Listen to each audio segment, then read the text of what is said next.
imimu yamangalisa ngoba bekungamanga kahle kepumusa ukhona. 2 Kings chapter 8. Amakhosi esibili sahluko 8. 2 Kings chapter 8. Ubalo lakhosi esibili sahluko 8 from verse 1. Usukela kundima yokuqala. Elisha told the woman whose son he had brought back to life, "The Lord has warned me that there will be no food or there will be famine in the land for 7 years. Take your family and go and live somewhere for a while." The woman did exactly what Elisha said and went to live in the Philistine territory. She and her family lived there for 7 years. She returned to Israel immediately and begged the king to give back her house and her property. Meanwhile, the king was asking Gehazi, the servant of Elisha, about the amazing things or the miracles that Elisha had been doing. While Gehazi was telling him that Elisha brought back a dead boy back to life, the woman and his son arrived. "Here is the boy, your majesty," Gehazi said, "and this is the mother." The king asked her to tell the story, and she told him everything that had happened. Then he said to his officials, "I want you to make sure that this woman gets back everything that belonged to her, including the money and her crops that have been made since the day she left Israel." Baba tinokutenda ine kuda kushokore. Taurai mu upenyu wedu manera nasi. Mwari wedzereredzo, the God of restoration. Mwari we favor nekurangarira vanhu vake. Takuna matai manera taurai mu upenyu wedu. Shokoreni ndive nechirevo chinobatika mukati mu upenyu wedu muzita ra Jesu Kristo Nazareta. Amen. Amen. Muprofita anonzi Elisha auya neevhangeri kuna vamwe amai. Profita kutamu Elisha uzele evangeli komunyuma. Nekuti Mwari vandizivisa kuti kuchange kuine nzara for 7 years. Elokuti uNkulunkulu ngasimthi yokuba khona indlala kweminyaka eyisikhombisa. Saka iwe chibva pano nemhuri yako wena suka lapha lemuli yakho. Muprofita haasi kuita intercede kuti aiwa dai Mwari maunza mvura. Umuprofita kanxuseni ukuthi nimlethe izulu. But ari kuzvi-aligna kumessage yapiwa kuti ndo zvichaitika. Kepha uziqondanisa lo mbiko ukuthi iko kwenzakala. Elisha munhu waMwari. Elisha ngumuntu kaNkulunkulu. Aigona kuti aiwa Mwari drought iyi haifanirwi kuitika. Wanene simlima akumelanga kube khona indlala. But pani paakazvipira kuti ashande nezvaataurira. Ukhona azinikele ukuthi asebenze ngezwi. Zvakafanana nedenda riliko iri. Ufanana lesi sifo vanhu vanotaura against the church or against the people of God. Abantu bakhuluma kabi ngebandla langabantu bakaNkulunkulu. Kuti dai nyika yedu tine vafundisi kana vaprofita vanonzwa Mwari chaivo. Alubizwe labafundisi labaprofita abaziNkulunkulu. Dai vakapedza chinhu ichi. Aluba baqeda linto. Saka lesa ndeve fake. Bonke laba ngabe fake. Satan asangana nedambudziko roramba kupera. Indaba sidibana luhlubo oluyakuphela. Ndiye Mwari futhi waElisha. uNkulunkulu kaElisha. Akamuti pari kuya nzara. Wathi kuzindlala. Ari Mwari anonayisa mvura. uNkulunkulu onethesisi. Ane nzara yaakatendera kuti ive panyika. Ule ndlala ivume ukuthi bekhona emhlabeni. But chaakaita ndezvekuti wakapa message kumuprofita. Akwenza abanikeza imessage kumuprofita. kuprofita. Ndokusvitsa message kune mutendi. Uprofita wafikisa umbiko kumkholo. Mutendi ndokuziva kuti munhu waMwari ari kuremesa kupangika nzara. Umuntu kamlimi uthi ngeqiniso kuyoba khona indlala. Akasimuka anogara kunzvimbo yaFilistia. Waphakama wahlala ezweni labaFilistia. So challenges are real. Ama challenges angempela. Challenges are there. Akhona. Asidambudziko hombe. Kepha udumo olukhona olukhulu. Saziwa kuti Mwari vanoda kuti ndiite imudambudziko. Ngikungazi ukuthi uNkulunkulu ufuna ngenzeni kulo dumo. Ukuthi Elisha anakugumira pakuziva kuti Elisha phela wazama ukuthi kuzoba indlala. But akapa an instruction what to do. Wanikeza instruction ukuthi kwenzakaleni. So mukadzi wakasimuka wakaenda kunzvimbo yaFilistia. Wesifazana uphakama wayeFilistia. Akandogarako for 7 years. Wahlala kweminyaka eyisikhombisa. Instruction aipiwa nemunhu waMwari. Instruction iphekwa umuntu kaNkulunkulu. Haana kuti dai munhu waMwari manamata nzara. Akasangitha ukuthandazela indlala le yaphela. But kune zvinotenderwa naBaba. Khona ukuvunyelwa nguBaba. Zvine chirevo kana chikonzero. Okulomutso kumbinjongo. Zvausingagone kuziva kana kunzwisisa mune ranhasi. Ongeke wakuzwisisa kwena namhlanje. Kune zvinotenderwa naBaba. Ukhona ukuvunyelwa nguBaba. Usingagone kunzwisisa kuti sei. Ongeke wakuzwisisa ngani. Izvo ndo zvinoita kuti ave Mwari iwe uve munhu. Yikho kumenza abe uNkulunkulu ube ngumuntu. Munhu ane paanogumira. Umuntu kulala paphelela khona. Mwari otangira panogumira munhu. uNkulunkulu aqala lapho kuphelela khona umuntu. So pane nguva yekuti Mwari unotendera chinhu. Kulesikhathi sokuthi uNkulunkulu uyavumela into. Kwete nekuti kuti hamusi kunamata hachi ngoba kayikhonzi asi vachitendera nechikonzero. uvumele ngesizathu So pane nzara iri kuuya unendlala ezayo iwe chirongedza ubve pano wenakela usuke lapho kuti ari kupiwa a way out. unikeza indlela yokuphuma So akaenda kuvaFilistiya waya kwabafilistiya wakandogara kwemakore anoita 7 wahlala kunyaka isikhombisa nzara ndokubva yapera. indlala yaphela So that Elisha u-elisha une expiry date une-expiry date yedambudziko yodubo kureva kuti muna Mwari manje okuthi uthi kunkulunkulu makuda mutenda anoziva sokufuna umkholo waziyo kuti it shall come to pass. ukuthi kuyokudlula Izvi zviri kuitika zvinopfuura nakukwenzeka kepha nokuti Mwari wedu unotirwira. unkulunkulu wethu asimela So wakaenda nyika yaFilistiya akaziva wahamba ezweni labafilistiya waphenduka paadzoka ari kuda imba yake esephendukile ufuna indlala ari kuda kudzorerwa minda yake. ufuna ukuyisela amasimo So akhe ndokusvikira kumba kwamambo wasefikela endlini yenkosi achida kundotaura prayer request yake efuna zvichekuva. ukuyakhuluma umthandazo wakhe Bhaibheri rinoti wakasvika pamba ibhayibheli ithi wafika ngekhaya mambo vachitaura naGehazi, inkosi ikhuluma noGehazi mambo vachibvunza Gehazi inkosi ibuza uGehazi kuti mbonditsanangurira ati undichasisele minana yakaitwa naElisha muno mwaMwari. izimanga ezenziwa ngu-elisha Gehazi ndofunga wakataura minana mizhinji, uGehazi mbona wakhuluma izimanga eziningi but the outstanding one kepha lowa outstanding zvanzi Elisha wakamutsa mwanakomana womukadzi wemushunemi. elisha wavusa indodana yonkosikazi womshunemi Vari pakati pekutaurirana bephakathi kokuxoxisana zvanzi mukadzi wemushunemi ndokubva apinda owesifazane womshunemeni wangena akabata mwana wake ruoko. ebamba umntanakhe isandla Gehazi ndokubva ati kuna mambo, Gehazi wathi enkosini nyaya yatiri kutaura indaba esikhuluma ngayo nyaya inobatika, yindaba ebambekayo nyaya inonongedzereka, yindaba esingakhombela kiyo dzese ndambotaura ezinye nezingingakhuluma yemukadzi nemwana. kephe umfazi nomntwana Ava ndo amai vacho, lo umama wakhona uyu ndiye mwana wacho. lo ngumntwana wakhona Vakataura nyaya yakava neevidence. wakhuluma indaba yaba lobufakazi Mukaenda kumataredzi mhosva, ungaya emthethwandaba nyaya kuti inyatsotongeka indaba ukuthi yahluleleke vanotsvaka chinonzi evidence. adinga ukuthenga ubufakazi Munogona kupemera munhu mhosva ungethesa umuntu icala asvika kukoto obva abuda, efile emthethwandaba vanhu aphuma voti aiwa akabhadhara mari, abantu bethi wabhadala imali funge pakashayikwa umboo, ungaswelakali ubufakazi haigone kutongeka sezvamunofuna. ayingeke yahluleleke kahle So mukingdom yaJehovha embusweni kaJehova irinonzi evidence ririmo. leli bala elithi ubufakazi Bhaibheri likhona rinotaura richiti ibhayibhili likhuluma lisithi faith is the evidence ukukholwa of kuyibufakazi things not seen. bento So esingabonakali pane chinhu chinonzi evidence kulento yokuthenga ubufakazi zvandauya kuzoshumira manhero azasi, embuzo echumayela linkamba nokuti vazhinji vedu ngoba abaningi bethu tine zvichemo zvatinazvo, sinezikhalazo tine esilazo maprayer request atinawo, sinokuthandazo tiri esilayo kushama kuti indamwari vanoita sesinavigno. benze kathiwa ignoring Gamba nyaya yako kanti indaba yakho iri kushayika zvinonongedzera, iswelakala ukukhonjelayo vari kushayikwa evidence. kuswelakala ubufakazi Mwari wedu vanoshanda unkulunkulu neevidence. usebenza ngobufakazi Ukava nechichemo, ungaba lesikhalazo ukava nedambudziko, ungaba lodubo ukachema kuna Mwari, ukhale kunkulunkulu nyangwe misodzi yabuda, lomnyembe kuti ziphumile vakada kukupa mhinduro engafuna ukunika siphethu havatarise kuchema, akakhangela ukukhala vanotarisa evidence, ukhangela ubufakazi umbo ubufakazi nokuti vagone kukupindura. utakwanisa ukuphendula Uchandinzwa uzanyizwa la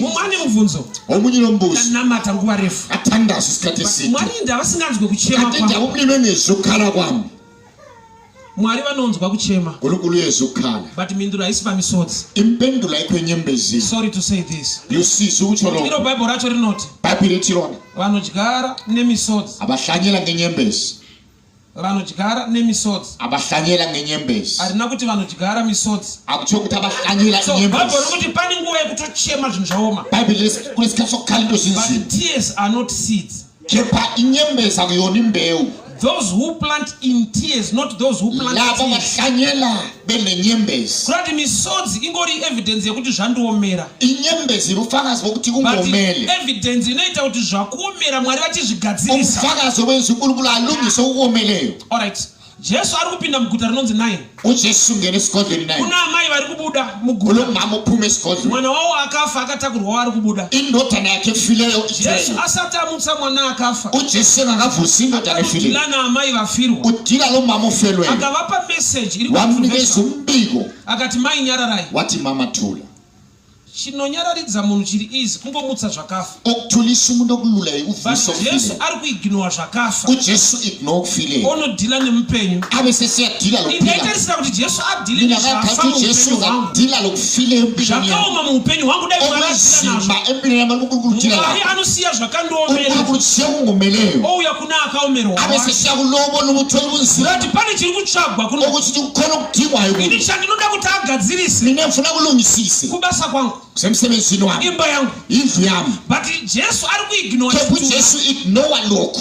Ari kusiya coffin. Uchiya ibhokisi. Oenda kuna amai vafirwa. Abe sesiya kumama ofelweyo. Ko madi kungotanga nezvinochemedza. Alanga lokukhalisa. Madi kutanga magadzirisa dambudziko. Indaba aqala ngolungisa udumo. But chinotanga chagadziriswa manje. Aqala kulungisiswe manje. Munhu ane dambudziko. Ngumuntu olodumo. Kwete dambudziko. Athi dumo. So Jesu akaenda kuna amai. uJesu waya kumama. Akati amai nyararai. Wathi mama thula. Mai pavakanyarara. Umama ethula. Ndokubva aenda kune chituna. Wasesiya esidunjini. Ndokubva wamutsa chituna. Wavusa isidumbu. Order iyi iri opposite zvaunoda. I-order le opposite nokufuna. Nokuti wokuchema kwako kwese. Ukukhala kwakho konke lokho. Kune zvaunoda kuti Mwari agadzirise. Ukhona ufuna uNkulunkulu akulungisele. Mwari obva akutumira mufundisi. uNkulunkulu abasekuthumela umfundisi. Anokugadzirisa. Okulungisisayo. Sawunyisa ukuthi umfundisi vari kutenderera. Uyabona ukuthi umfundisi uyabhoda. Eka kubata nyaya iri kundinetsa. Awubamba indaba enhluphayo. Gamba ndiri kubata chiri kunetswa. Kanti ngibamba okukhathazwayo. Ndichimbosiya zviri kukunetsa. Ngitshiya lokho okukhathazayo. Why? Nokuti denga kana rako responda. Ngoba mayizulu liresponda. Rinotanga rashanda neinonzi evidence. Liqala lisebenze ngobufakazi.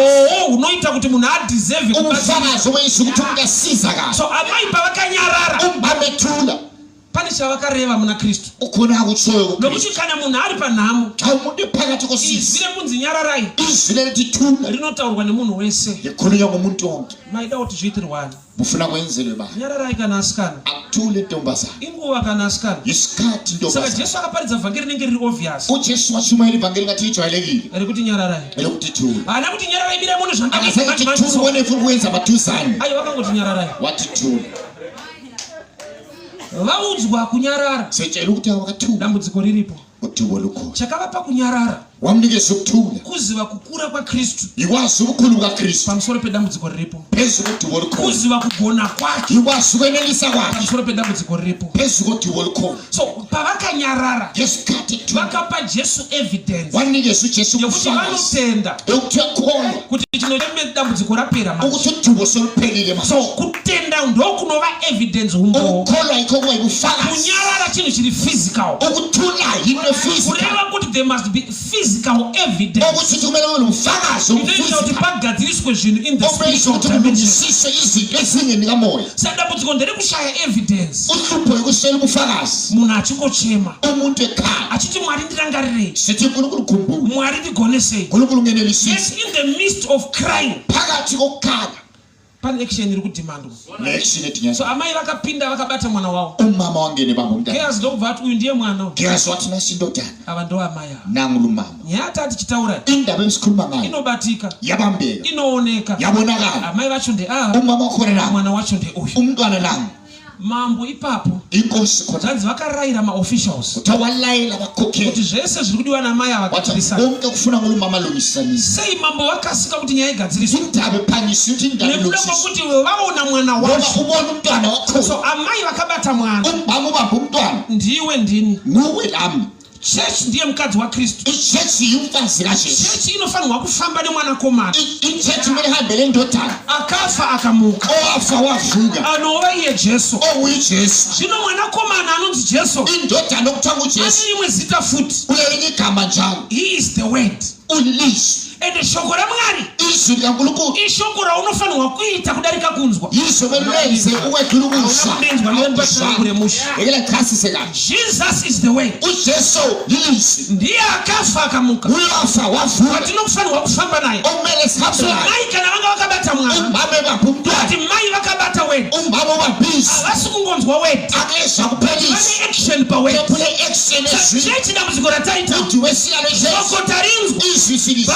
Hatisi kubata shoko. Sibambi Tiri izwi. kunzwa shoko. Sizwa izwi. Yesu unoti muvavaki vedzimba. Sitabakisi. Iwake akachenjera. Owakhe Akafanana nemunhu anoti kana arinzwa. ufana nokuthi mana. kuisa zvinotaura weza okunalisa asina kuchenjera akakalipanga futi shoko uyezizi haasi kuita akayera shoko cholilisa mai vakabata mwana amo vapupana apa ndinoda kuti unzwe mai vakabata mwana amo vapupana Kristu akabata shoko Kristu vapisi enda sinangoita rekozwa vanoti nyange ndiri padambudziko ndinoita mabasa anorekwa nokuti kana Mwari vakupindura ropafadzo kana yakuya inouya pakubata kudarika pakunzwa makonferensi anogona kuwanda vanhu vachinzwa message vachibuda vanyora manotsi kuti powerful ati hapana anobata vanonzwa shoko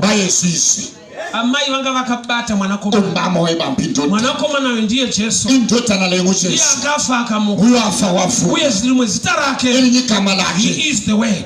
So amai kana vakabata kuti Bible shoko evidence inomira pamberi paMwari kuti Mwari ndirangarirayo yakaigwa mukubata kuti kana raparidzwa rochibatika roraramika kuchema munhu angacheme but in the midst of Christ mutendi ngabate shoko ngafambe ne-evidence yekuti zvakaoma hazvo kubasa zvamunotaura baba ndinoita zvamunoti tiite ndinoita Mwari vachimuvhwa nekuita kwemunhu vakakuona uri munhamo voona zvauri kuita ate voona machemero voona zvinoitika zvakafadza mambo sakaya ngavapiwe imba yavo nemunda wavo vakaona mai vakabata mwana.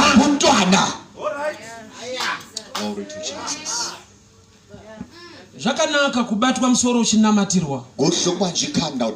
But zvakanakisa kubatwa mukati memusoro.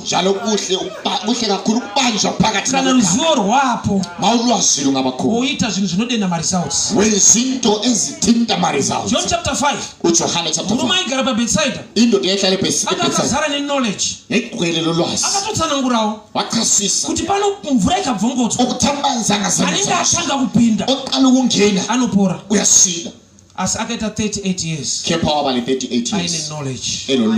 Why? Nokuti Mwari action yake aitangirwa ainonoka pakutangirwa apa rigani patsanangurira nokuti chakunyima action iwe unotangirwa kwete nemunhu ari beside pako pauri iwe uri 2 in 1 izvo unonzoziva kana wafa manje unonzwa vanhu vachiti munhu aenda but iwe wasara futi panoitwa board viewing havasi kuita view iwewe vari kuita the body yako kuti pauri papa uri 2 in 1 chinonzi munhu chiri mukati saka shoko parinoparidzwa chinonzi munhu manje mweya anofanirwa kunzwa zvemweya anotangirwa nenyama onzwa kuti vafundisi vaye vada saka ipapa tinoita kuti utangirwe ireasoning yako une zvaunofunga kana raparidzwa saka kana watangirwa nyama yatanga kunzwa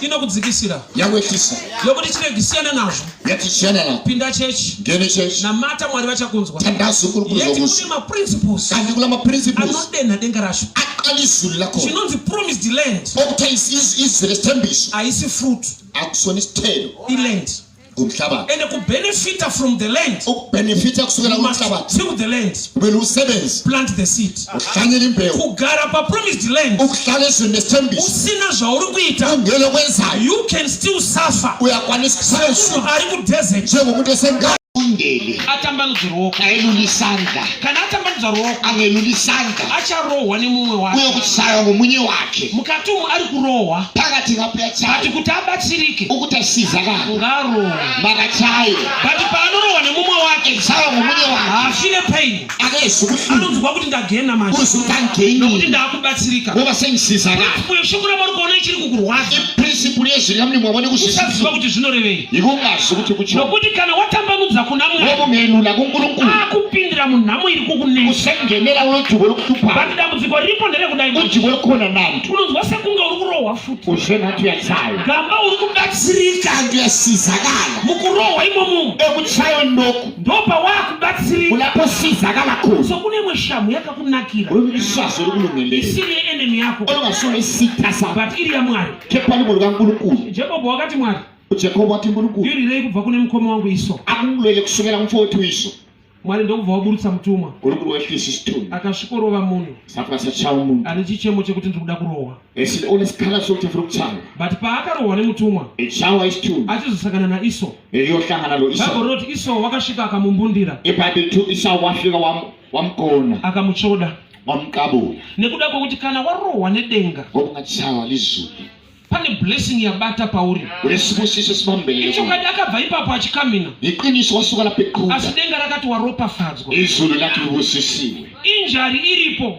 ukulimala khona blessing iripo sibusiso sikhona but ukava nemeso anoona injari ungaba namehlo abona ukulimala isi tiri vana vadiki thina sise ngabantu ukaenda kuchipatara wayesibhedlela ukanzi endai munobayiwa jekiseni kusero wathi hamba nehla ijekiseni waikona ngamuva kupfuririra wayikwanisa ukudlulela phambili because auzive vhali yekuti jekiseni rakambogadzirwa ngoba awazi imvali yokuthi yelungiselana ijekiseni jekiseni harisi designed kubaya chete ayilungilwanga ukuthi ihlabe kuphela ijekiseni hongo rinobaya asi riri designed kuti nharapike kepha ilungelo ukuthi umuntu alapheke saka uchinzwa vanhu vakuru vachidaindapiwa majekiseni yikhuza abadala bethi aliba ngiyaphiwa ijekiseni vakuru havati kubayiwa abathi ukuthi ukuhlatshwa vanoti kupiwa bathi ukuphiwa kana usati wakura kubayiwa nxa usisemncane kuna yikuhlatshwa anokeshura kuti asideva ndipari majekiseni kulabanye abathi hayi alibuye ngipha ngamajekiseni achitofara kuti deva ndipari thokozi majekiseni kali baba ngipha amajekiseni nokuti anoziva zvazvinoreva ngoba uyakwazi ukuthi kutshoni glory to Jesus chinhu chinonzi principle into kuthiwa yiprinciple chinhu chinonzi evidence into kuthiwa yibufakazi chekuti munhu anofanirwa kuekta kuita ukuthi umuntu kumele ayenze hazvina basa kuti zvinhu zvakaoma zviri kunetsa akulandaba into zinzima but mwari muranda weshoko rake kwete mashoko uNkulunkulu ako isigqilise izwi lakhe athi la usithi ishe pindai usithi inkosi ngena vanoti chakandimisa panapa uthi ungimisa lapha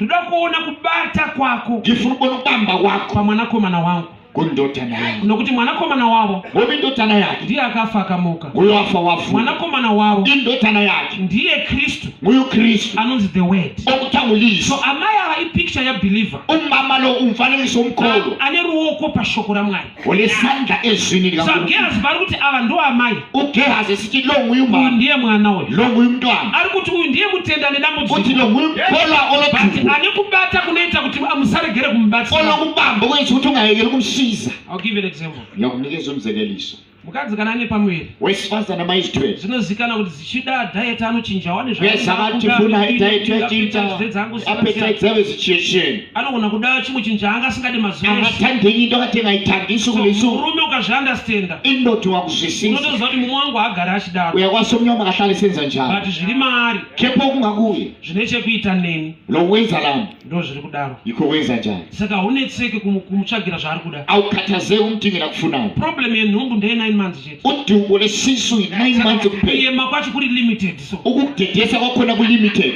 dai yaitwa 2 years waikwara nepizza aliba koku 2 years wayadimana ngepizza but unodyawo mu9 months imomo uyadla ku9 months khonayo kuti ari kukuitira auresponda kune zvauri ngoba lokwenzela uresponda kulokho ikhona zviri mauri ngenxa yalokho kungakuwe saka kana ari kristu manje hayi uKristu manje kana ari mauri hayi ngakuwe nokuti amai vari kufamba nemwanakomana ngomama uhamba nendodana akafa akamuka mwana kwete amai owafa wavuka ngumntwana mirako haina kuitwa pana amai yakaitirwa mwana wake isimanga senziwa kumama amai vakabata nyaya dziri kudiwa umama wabapinda bezifunakalayo vakabata mukomana ane nyaya dziri kudiwa wabavuja kone ndaba ezikhuluma ngazo zvaunobata okuchita kubambayo ndo zvinoenda pachigaro chaJehovha yimfa kuyesihlalweni sikaJehova zvichinotaura pamberi paMwari kusiyakhuluma phambi kaNkulunkulu zvanzi Cornelius kuthiwa uCornelius minamato yako imithandazo yakho nezvipo zvako nezipho zakho zvasvika kufikile hapana chinotangira chimwe akukho kuqala lokunye zvinonzosvikirana kuyafikela kureva kuti zvikashota okuthi ungasilela chimwe chinofanira chimwe okunye kuyamelela pane minamato yakamirira kubata imithandazo yakho khona manje awuzwanga minamato yako imithandazo yakho nezvipo zvako nezipho zakho zvasvika inzwa oda kufikile zvane havana kuti akazange ethi minamato yakauya imithandazo yeza ati tazongofunga kurisponda nekuda kwezvipo kurisponda ngenxa yezipho zvinenge zvimitsika kuenda pamwe chete kho uhamba ndawonye saka zvichida minamato yako yako funa imithandazo yakho esikhona arindirangarirei Mwari Nkulunkulu ukhumbule amoyanetsa udumo soluphile lokhu nalokhu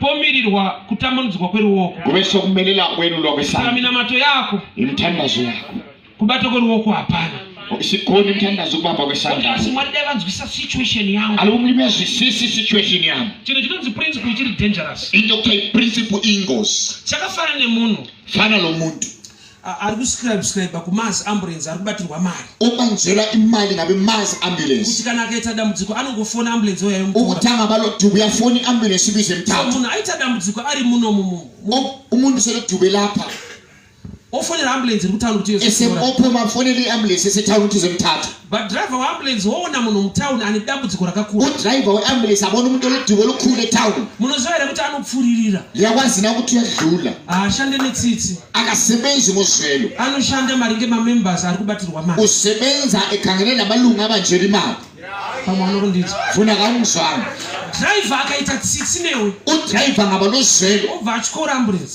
abe sekujubilekisa ambulance yako kesi yakanyanya esakho lesimo sinipinda umuntu onokusiya nozomutora member ngena lapha ngiyekusiya kumese sethatha umuntu ule basa rapera umsebenzi uphela naizvozvo vatuma vari patight nedenga lesithunywa zikutight ngezulu even vachitaona zvako zvakaoma bebonto bakho kunzima vanenge vangawedzere kuropafadza akaropafadzwa kudhara bangathi bangangezele kubusobuso kudhara akambozvona kuti vamwe vanenge vari kungonyanya akwazi ukuthi abantu bathilokhu kulungathi kuyanda ukuphakanyiswa kwakhona last week akapupura motikari last week ufakazi imoto this week akapupura mchato ulivye ufakazi umshado mwari wacho achiti yinda kupulukula khona iseqa ufunge vatumwa vanodispatcha mablessings isithunywa eziletha izibusiso vanoshandawo maringe the principles of the kingdom zisebenza ngama-principles embuso netsitsi zvechokwadi nkulunkulu nozwelo sibili but muranda weshoko rake ukuthi mashoko epha ako izigqili sezwi lakhe hashe lakho kuti mukuoma kwazvo sithe kuomeni kwakhona famba ukabata mwanakomana hamba ubambe indoda iva neevidence pamberi pachigaro chajehovha uba lomfakazi phambi kwesihlalo sikankulunkulu nokuti nyangwe nyaya iyi yataurwa noma lindaba ikhulunyiwe inofanirwa kuoneka umele ibonakala kuti ava ndo amaya uthi lo nguye umama uyu ndiye mwana we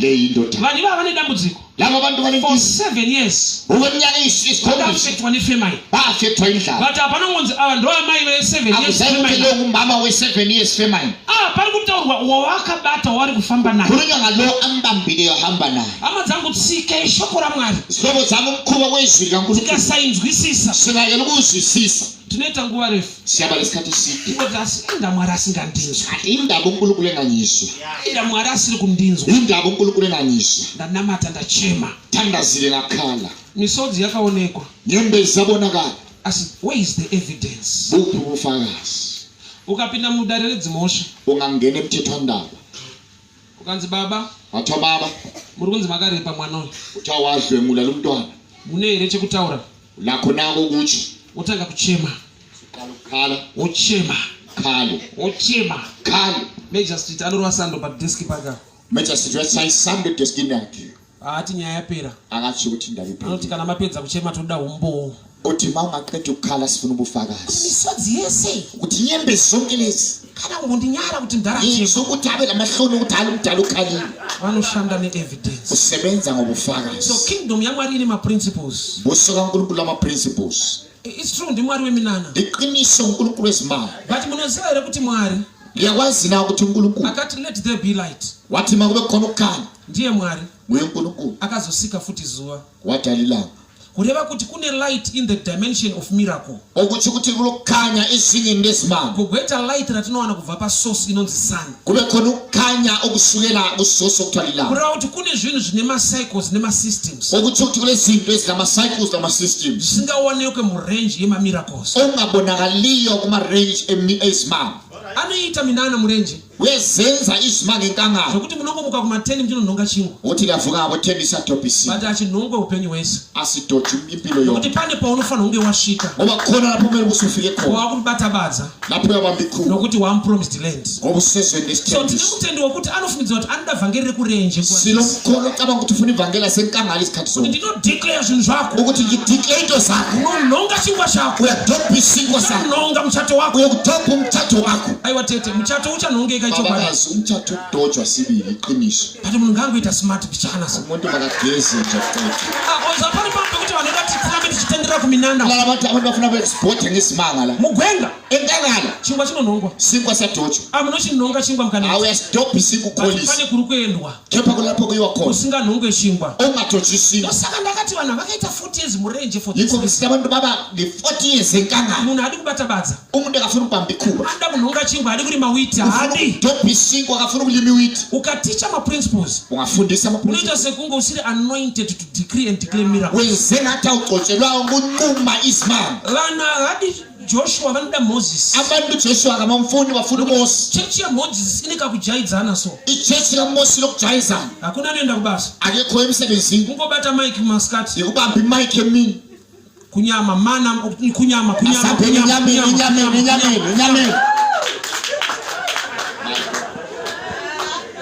mangwana swali kabuda sasila ngani kaphuma kuchingwa esinkweni kanama neru sekuntambama juta izaqwathi kenani yacho tendere ikenani yakhona siyihambelana kereke yakuda kutidzora imanda sesikuisela kuMoses isutamu dimension ya Joshua thina siku-dimension kaJoshua unazola kuti kana tam promised land yakwazi naso selizweni declare angadeclare kuti mana yako ngainaye kuti mana maine denga rinondikwenya so izulu liyandikhweba kuti munouraya vanhu mufundisi kuti abulala abantu mfundisi munhu ngaasenze umuntu makasebenze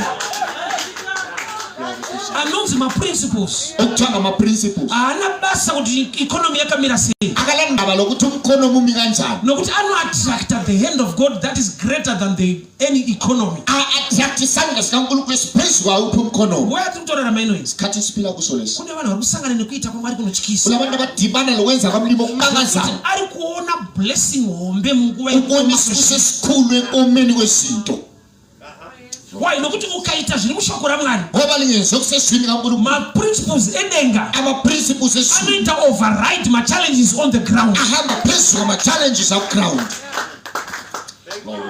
but kuchema kwamwe nokuti dai mwari andinzwawo khala kwakho yokuthi alibe unkulunkulu anyiswa agadzirisa nyaya iyi alungisisele indaba ava ndo amai lo nguye umama kwete vane dambudziko atsolo dubo uyu ndiye mwana wacho lo nguye umntwana wakhona nyangwe dambudziko riripo lokuthi dubo lukhona chiri kutanga kureflecta pamberi pavanhu okukala kureflecta phambi kwenkosi mai vakabata mwana mama obamba umntwana mwana uyu akafa akamuka umntwana lo wafa wavuka mwana uyu anomirira kristu lo mntwana umele ukristu kristu rimwe zita rake anonzi the word ukristu linye igama lakhe ngulizwi shoko ramwari takaripiwa kuti tiri izwi likamlebisa alinikeze ukuthi silenze kana tanzwa asilezwe toriita silenze kana tariita asingalenza rounza zvibereko muupenyu lethi izithelo empilweni zethu.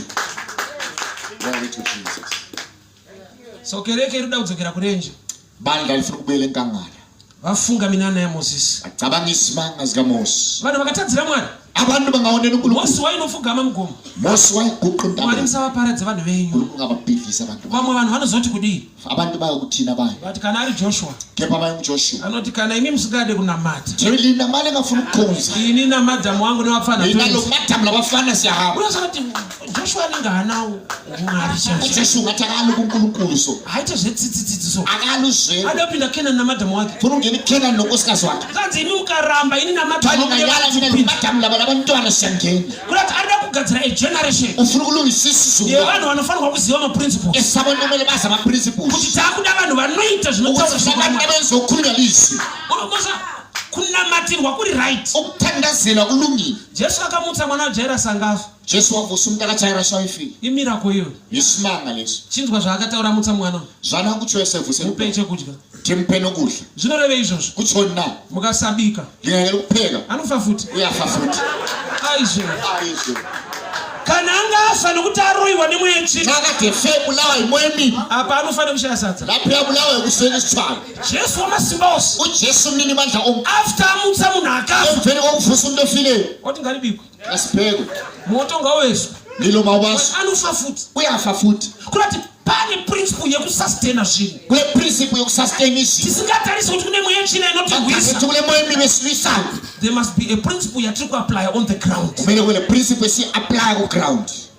Glory to Jesus. 2 Kings chapter 4 2 Kings chapter 4 mukadzi akafirwa nemurume paakaenda kuna Elisha lo mama wafelwa ngowesifazane siya ku-Elisha miracle iripo ndeyekuti mafuta anowanda but enda unokumbira zvitini isimanga esikhona sithi amafutha ayanda hambe cela amagabha inda ashimudza tenda unokoneta zvitini indaba emthetho hambe kubweleka amagabha muprofita aitoziva umprofita wayesazi kuti even zvitina hana ukuthi yena lamagabha akala mina anoida but pekuisira mina isifuna lapho kufakela khona isimanga akala ende ukutokumbira umwana hambe icela kwabanye abantu ende namba yevanhu vauchakumbira inani labantu ozocela kibo ivo limited pavanhu vaunongutaura nawo ilimited labakhulumisana nabo saka unoona kuti chikulimita kuwanda kwemafuta okulimita ukwanda kwamafuta icharacter yemunhu ane nhamo icharacter yomuntu oloduka ukaverenga zvakanaka bhaibheri rinoti ungalibala kahle ibhayibheli amai pavakati mwana ndipe chimwe chitini umama etakulethela igabha mwana ndokubva ati zvitini zvapera umntwana athi igabha bhaibheri ndokubva rati ibhayibheli sithi the oil stopped amafuta arina kuti mafuta akapera alichithi amafuta aphela akamira ama tine vanhu vakamisa dzimwe nyasha silabantu abamisa omunye nokuti havana a-container to receive ngoba abalaso sitsha sokwamukela that container is leso empty sitsha nokuti kana achiropafadza kubata kwemaoko kusisa kubamba kwezandla ropafadzo iri kushaya pekuenda kusoswela lapha nokuti ruoko harisi kubata isandla kasibamba misodzi akaiona inyembezo asi anoropafadza kubata kwemaoko kusisa kubamba kwezandla palevo yemisodzi munhu kuzinga lenyembezo vatini mwari apa ndopadakubata lapha kulapha engibamba khona arikuzodza musoro namafuta ikanda ngamafuta mukombe unofashuka inkezo yaphuphuma kureva kuti chiri kuzodzwa anointing mind ingqondo but increase otuwanda mukombe ikapu keso cup represents a system mela ukhu or what you touch or hold kumbe lokho kubambayo kuti kana anointing ikawanda uthi gcobo ungagcwala pasina chinobatwa kungekho banjwayo unenge uri munhamo uri anointed phakathi kodungu anozodza musoro namafuta ngoba ikhanda ngamafuta chinofashuka mukombe ikapu yako okuphuphuma inkezo cup is what you hold inkezo lokho kubambayo kana maoko asiri kubata kephi izandla masingabambi unokona kubaseslide yakwanisa ukubuyela emuva kana kusiya kunamata kwacho ubukekela ukukholwa hakuna chinorwadza chekuti uri panzvimbo yeyo kuti vamwe vari kuropafadzwa kuti abanye babusiswa iwe hapana chiri kuita wena kukho kwenzakalayo chechi ndinzwei lengizwe bandla mambo kumusoro inkosi phezulu pane zvavari kuda kuona khona afuna ukubona mukadzi aine mwana wesifazane mwana uyu ndijesu lo mntwana ngujesu mwana uyu ishoko lo mntwana lilizwi kurati amai vakabata mwana mukristu akabata shoko ramwari umama ubambe mntwana mukristu bambisi level yekungonzwa susukile kuzinga lokuzwa zviri nyore kuimba kulula ukuhlabela kupa kune mfaro hlabelo sithi ukupha kwentokozo kupfura kugamuchira song unogona kuimaster ngoma ungayibamba satani ana problem nazvo sathana kana thubo lwakho kusvika wada kuita zvawaimba uzofuna ukwenza lokho okufunga ukuthi satani chinhu chaanotya sathani into ayisabayo kuona mutende ari kuita act the word yikubona umkholwa oyenza akusolilisi ukangoacta zvinotaura shoko ramwari ungenza ukusolilisi kankulunkulu hakuna mweya yechina akuna moya opisi ekabelisa isifiso sakho vana vanhu vakati hatina basa newe abantu bangathi asila ndaba nawe ine basa newe wena nendaba nawe unosangana nezvinoshamisa uyahlangana nokubangazayo. Glory to Jesus. Mwari vakandisisa palevel yekundionesa kuti dzimwe nguva nkulunkulu amfikisa kuzinga lokumbonisa ukuthi wesikhathi yakubonisa umuntu ongayi church. One day I was ministering. Ngelinye lamalanga Jumaye ndiri panonzi pakuwadzana parenki yemabhasi. iserenkini yamabhasi ekuwadzana. It was on a Friday. kwakungolwesihlanu. Kune murume anga akapfeka attire yawo yechimuslim achienda kuchechi. kune ndoda igqoke attire yesimuslim echichechi. mamuslims havatende mune zvatotenda. amamuslim abakholwa kulokhu esikukholwayo. But murume akasvika ndipedze kuparidza. Indoda yafika ngiqedha Jumaye. akandishedza paside. wangibizela eceleni. akanipa 300 US. wanginikeza 300 US. akanzva uri kuita zvakanaka. wathi lokho okwenzayo kuhle. uri kudzora nyika. uyaphendula usizo. emuslim. umuslim. makristu ndofunga anga aripo ipapo. amakristu mhlawumbe ayikhona khona. vaungoti twafana tunofarira shoko. afana ukuthandila izwi lokho. Mwari used a Muslim. unkulunkulu wasebenzisa umuslim. System kana kava resistance. System ingaba resistance. Anoshanda nevanhu vasingatarisiri kuti sebenza labantu ongakhangelelanga ukuthi basenze. Principle yaMwari iri so powerful. Principle kaNkulunkulu inamandla. Mukanyimwa matsime ekunwa mvura. Ndinganyithi umthombo yokunatha amanzi. Unogona kutonwa mvura padombo. yanatha amanzi edwaleni. Ende chiona manje Mose zvaari kuita. abheke ukuthi uMose wenzani. Ruware kana kuti dombo. idwala rwakasimba kudarika tsvimbo. liqina ukwedlula intombi. zvokuti paanorova ruware ukuthi sayidwala. chinofanirwa kutyoka itsvimbo. kumele kuqamuke intombi. But Bible rinoti dombo ndo rakatsemura. idwala ladabuka. chingatsemure chimwe chimbo imajina. akuyimajini lapha. kachimbo kasitiki kamuta. okuyintonga lokho kuruva ziruware. usawudwala. ruware rova necrack. idwala libe selidabuka. otherwise shoko riri kuti kudii. uthi izwi lithi ndapha. ukaita zvinotaura Mwari. ungezokhulula uNkulunkulu. situation yakaoma. isimo inoita esinombeyo. give in to bless. Shall to give in usibusiso.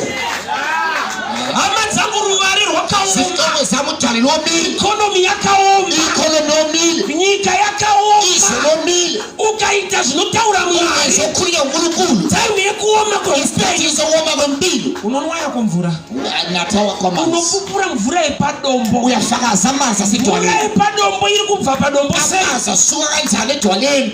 pana angonzwa Mwari vachimutitsa izvozvo, khona uNkulunkulu sithenza njani, zvinhu zvinenge zvakapfapfa hazvidiki so, esingathi zilula zvinoanuloka zvinhu zvakakura, zivula into ezinkulu. zvinhu zvinenge zvisina nokuti nzwaka Zwana phe kubata shoko ukubamba izwi at your own level, ezingeni lakho hatina kufanana, asifanananga, asi chatakafanana kepha kusifananisa kuita shoko raMwari ikwenza izwi at kaNkulunkulu your level. kuzinga lakho. Ndaona mvura ichikuda mudombo iyi, Bona amanzi azayibona maziphuma edwaleni, ruware munoriziva here, idwala lelazina lini, netsvimbo yakabatwa nemunhu muruoko so, lentongo ebanje kumuntu esanileni, munozati even simbi ukanorowa nesimbi yabo inokona sisibo kutsatsa. ngayo ngayo alikwanisi ukudabuka But idwala. nokuti Mwari vataura naMozisi, Kepha ngenxa yokuthi uNkulunkulu ukhulumela uMose, Mose ari kuita zvataura Mwari, Mose enza ukukhulunywa uNkulunkulu, dombo rakasvika pakunzwisisa Mwari, idwala lazwisisa, rakadzika pakurespecta principle, lahlonipha kuti iprinciple, unganwe mvura nokutaita ukuba zvinotaura kanatha Mwari. amanzi ngoba wenze ukukhulunywa uNkulunkulu.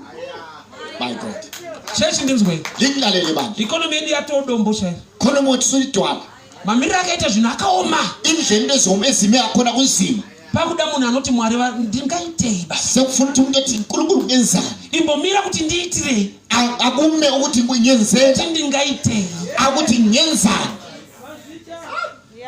pane zviri kuda kuonekwa naMwari Ukhona uchiita, ukufuna ukubona uNkulunkulu kwenza, chinoudza dombo kuti dombo ipa munhu mvura. okutshela idwala ukuthi idwala nikezwe umuntu amandla. Kune vanhu vapiwa ma-blessings muikonomi yakadai, Kulabantu abanikezwe isibusiso kwi-economy, saka chero zvinhu zvakadai so, ukuthi into zinje so, kuna vanhu vari vakadzimba, kulabantu abayakha izindlu, muimagina kuti vanhu iva vakashiva, manje ukuthi abantu bona zvinhu zvakaoma, into zomile zvinoita kwenzeka, hakuna nguva iri right, akuna sikhathi kuna esira, Mwari ari right chero nguva. kulo uNkulunkulu right, God is good all the time. ulungile ikhathi zonke, Times can be bad, ikhathi zingaba he remains a good God. kepha wale uNkulunkulu So olungile, chakudiwa okudingakala kupinda ne-evidence. ukungena ngobufakazi.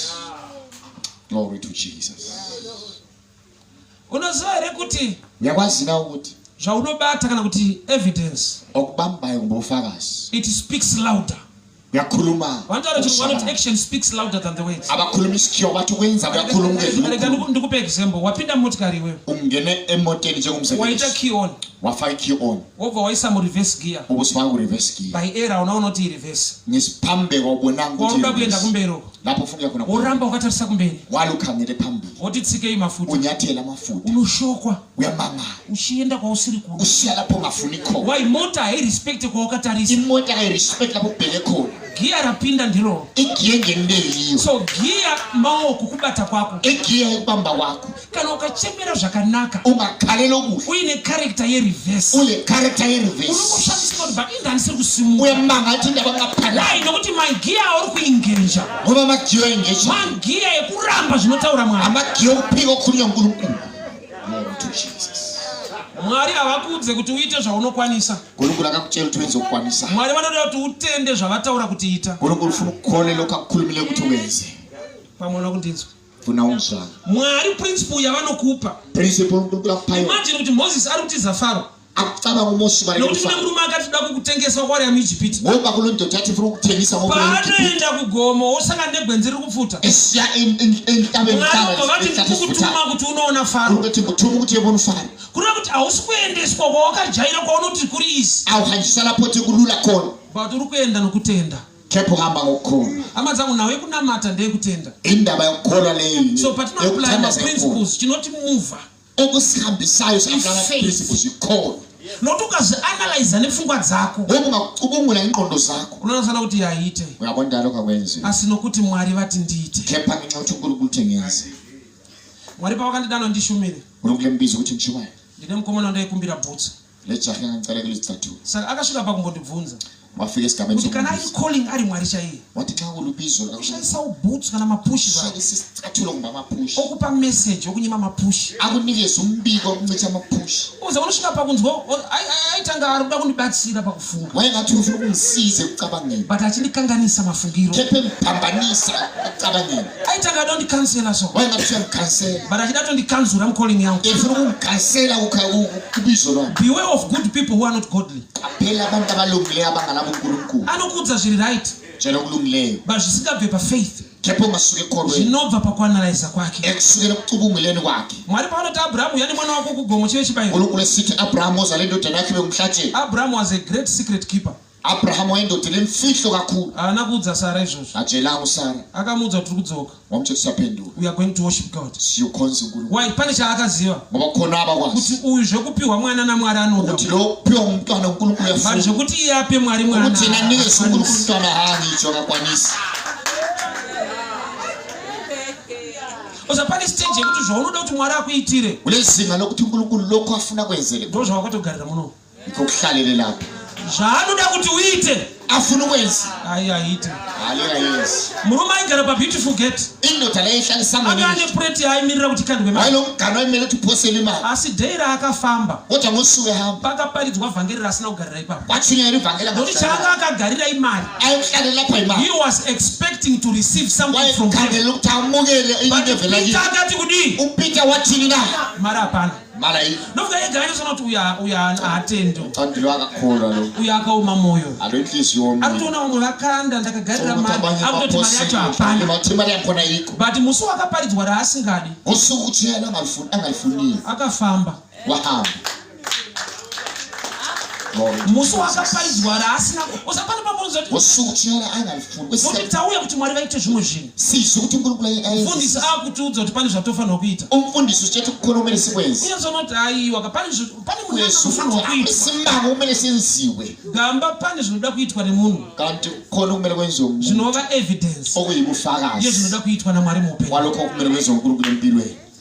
ndauya kuzoudza chechi landukuzotshela ibandla kuti munhu ngaafambe nemwanakomana ukuthi umuntu makahambele unonzi kufamba naJesu ukuthe kuhamba noJesu inyaya yemumoyo akuyona indaba inyaya inobatika indaba ebambekayo nokuti une zvaunoita yekuthi khona okwenzayo zvokuti zvichemo zvako uthi isikhalazo sakho Mwari vakazvitarisa uNkulunkulu bayibheka chinovasunda kugadzirisa nyaya dzako ufuna ukuthi alungise indaba zakho kuona wakabata mwanakomana yikubona ubamba indoda kuona wakabata shoko yikubona ubambisi kuona wakabata evidence yikubona ubamba kuona ubufakazi wakabata zvavanoda kuona yikubona wakabata ubamba afuna ukubona ukubambile.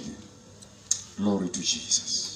maprayers Thandazo vanhu vanonyengetera vanhu vathandaza Mwari zviratidzei uNkulunkulu zibonakalise situation yangu zviratidzei simo sami zibonakalise Mwari havakundikani uNkulunkulu akayihluleki but vanhu vanogona kubata maoko aMwari kuti akundikani abantu bakwanisa ukubamba izandla zikaNkulunkulu nokuti iye muranda weshoko rake kuti wemashoko ngoba yini uyinceku yezwi lakhe achizwi lakho. Matthew 6:6 Mateyu 6:6 kana mapinda pakavanda vharai dhoo xale kangena endaweni efihlakele vala umnyango munyengetera thandaza Mwari anoona uNkulunkulu obonayo vanambozvitaura vanavo ndinefuna bhaibheri rako pamwe era ndikakunda richirungu ibhayibheli lami richirungu rinoti the God who sees liyasikhiwa lithi uNkulunkulu obonayo who rewards you not the God who hears. athi uNkulunkulu ozwayo Mwari anenge ane tsika yekuona kudarika kunzwa kuba ubona ukwedlula ukuzwa. alright ndingatiuye kunyika chaiko akesipiyo ezweni andi vasikana ndo zvavanoita izvi amankazana akho bakwenzayo nokuti musikana wese wawakapfimba ngokuntombazana wonke wamkhombisayo uchida tokuisa padheni datokuroora usithi amfuna ukukuthatha akaramba wala but after 2 years akazororwa ngemva kweminyaka emibili but ndo zvawaitaura kana kuti uda kuroora ukukhuluma usithi ufuna ukuthatha saka ndo paunofanirwa kudiscover lapho kuti haana kuramba kuroorwa akayelanga uNkulunkulu akatarisa chida kuroora wabheka lo ufuna ukuthatha ndobva aonati evidence apa wabona kufakaza kana achitadza bhande rake kuzoti edu mabhande ayisabhandi lakhe amabhandi ethu bhande rakabata nekona ibhandi libambe ngekona iwe unodawo rako futi bhande wena la ufuna lakho ibhandi eganya zonana pandonyura yabona alava ngetsho